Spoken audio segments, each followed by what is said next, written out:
Hi everyone, good morning and welcome to day 16 of my 50 days journey. আজকে তো সকাল সকাল উঠেই এক কাপ ব্ল্যাক কফি নিয়ে নিয়েছি, কারণ কদিন ধরে ঘুমটা ঠিকঠাক কমপ্লিটও হচ্ছে না। আর সকালবেলা উঠলেই না কেমন ল্যাদ লাগে, ঝিমোই একদম বসে বসে। সেই জন্য আগেই একটু ব্ল্যাক কফি খেয়ে নিয়েছি, যাতে সারাটা দিন একটু চাঙ্গা থাকতে পারি। তারপর তো মা ব্রেকফাস্টে দিয়ে দিয়েছিল এক গ্লাস ছাতু। তারপর এলো বাবার একজন বন্ধু, তার নাতনির অন্নপ্রাশন, তো সেই জন্য ইনভাইট করতে এসেছিল।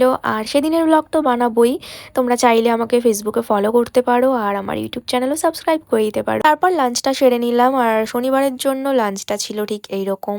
তারপর এলো আমার পার্সেল, এটা পাঠিয়েছিল হচ্ছে মালিও কসমেটিক্স থেকে। এই ব্র্যান্ডের সাথে আমি আগেও দুবার কাজ করেছি, তো এটা আমার থার্ড টাইম। এবার কন্ট্যুর, ব্লাশ আর হাইলাইটার প্যালেট পাঠিয়েছে, এটার একটা ভিডিও বানাবো, তোমরা চাইলে আমাকে ইনস্টাতে ফলো করতে পারো। আজকে না ঘরে পুজোর প্রসাদ বাকি ছিল, মানে আমার বাবার আর মায়ের খাওয়ার পরেও এইটুকুনি বাকি ছিল, তো সেটাই আমার ছানাপোনাগুলোকে দিচ্ছিলাম। একজন তো ভাব এমন করলো যে আমি খাইই না, তো আরেকজনকে দিয়ে দিলাম, সে তো বেশ ভালোই খেয়ে নিল। আর আজ তো স্যাটারডে, তো আমার পড়ানো ছুটি। সন্ধ্যাবেলা রেডি হয়ে গেছিলাম, আমি আর বৌদি মিলে গেছিলাম একটু বাজার কলকাতায়, কারণ মাসি আর মেশো যাচ্ছে দীঘাতে ঘুরতে, তাই মাসির জন্য কুর্তি, প্লাজো এসব নিতে গেছিলাম। আর চাবিগিরের হাল কি আর বলবো। তো মাসির জন্য নিয়েছিলাম হচ্ছে এই কুর্তিটা, এটা ভীষণ পছন্দ হয়েছিল আমার প্রিন্টটা। আর এই কোয়ার সেটটা নিয়েছিলাম, যেটা কিনা মাসি পরেনি।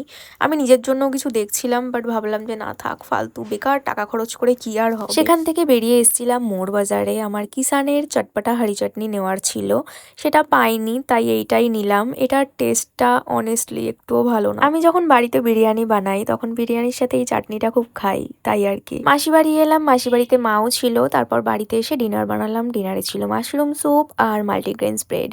তো এই ছিল আজকের জন্য, টাটা।